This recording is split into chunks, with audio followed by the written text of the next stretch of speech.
Добре дошли, хора, в седми епизод на отварянето на мистери боксове, темата Великден.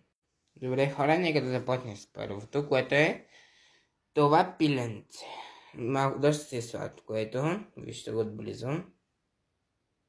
Добре, нека да извадим и второто. И това е едно великденско яйце. Ето го, ако видите.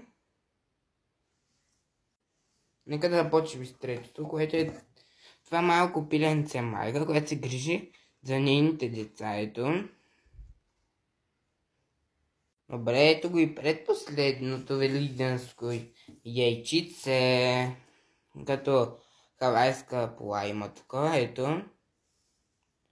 Вижте зайчето. Готино е. Ето го. Наред го и последното. Запазих най-хубавото за най-последно, което е ти сладоледено зайче. Ето го. Готино е. Го видите от двете страни. Ето. Добре, хора, това беше края на видеото и до следващия път. Чао!